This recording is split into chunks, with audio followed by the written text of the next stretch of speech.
Hello everybody, I am so glad to see you today. I'm glad to be able to visit with you today, and I hope that you're having a great week. I know that we are now into the fall. It feels like fall, it looks like fall, and it's a beautiful day out there in Mount Pleasant. Just real quick, I want to rehearse a couple things from last weekend. It was an awesome day at church Sunday. Sunday morning, we did Joshua Part 5.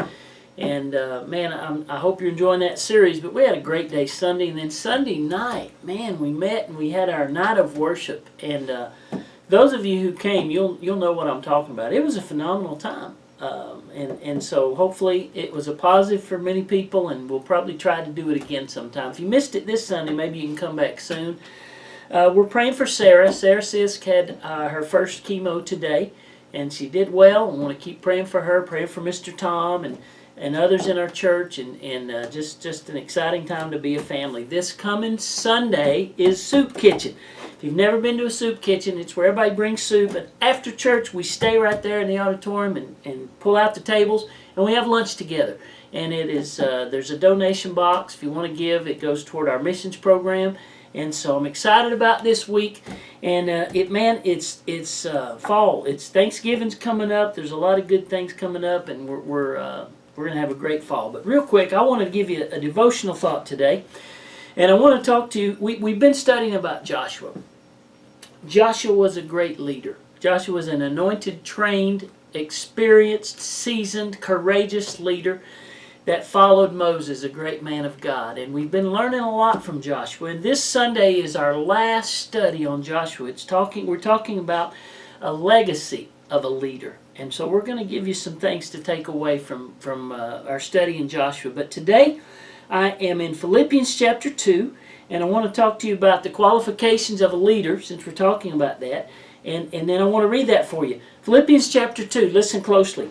If there be any consolation in Christ, if any comfort of love, and there is, if any fellowship in spirit, and any bowels of mercy, and there is, fulfill you my law, so that you might be like-minded, like you have the same thoughts, the same mind, having the same love, being one accord, unity of one mind. We're coming together here as a family. This is the church at Philippi. Now, verses 3 and 4, you see the motive that we should have. Here it is. Let nothing be done through strife or vainglory, but in lowliness of mind let each esteem others better than yourself. This is the qualification of a leader. A leader's motive is about putting others first. Are you a leader? Well, if you're all about yourself, you're not a leader. If your passion and your motive is to put others first, then you are a leader. Verse 4, look not every man on his own things. That's selfishness. That's how many people can I use to get what I want. But in lowliness of mind, let each esteem others better than themselves. So number one to a leader is put others first. That's our motive. Number two, and we'll read the rest of it here. First of all, our motive, others first. Secondly, our model, and that's Jesus. Here it is. Let this mind be in you, which was also in Christ Jesus, who being in the form of God, thought it not robbery to be equal with God. Jesus was God.